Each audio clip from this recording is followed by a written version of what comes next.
Can a 50-something woman move across the world, start over creatively, build a whole new online niche art community from scratch on YouTube in 90 days?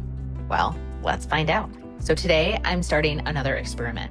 Can I build a brand new creative YouTube channel and reach monetization within 90 days? My name is Danielle. 5 years ago, I sold almost everything I owned and left the United States. Since then, I've started over more than once and learned that sometimes the best opportunities come from trying something new and making that opportunity yourself. Along the way, I've documented travel, life abroad, remote work, and my experience of building a life in a different country through my TikTok channel.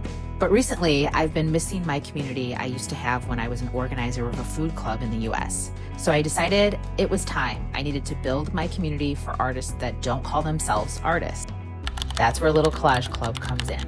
My goal is to create a welcoming community for people who want to create without worrying about being good at art. Collage feels different. It's accessible, it's inexpensive, it's playful, and most importantly, it gets me creating daily instead of overthinking. Over the next 90 days, I'm going to consistently post videos, shorts, experiments, artist dates, collage critiques, and creative projects to create an online community that you feel comfortable joining. My goal is to reach 1,000 subscribers on YouTube. Will this happen? I honestly have no idea. I'm going to give it a try, and I think documenting the process will be just as interesting as if the result actually happens. If you've ever wanted to reconnect with creativity, start making art, or simply just follow along as someone builds something from scratch, I'd love to have you join me. This is day one of Little Collage Club. Let's see what happens.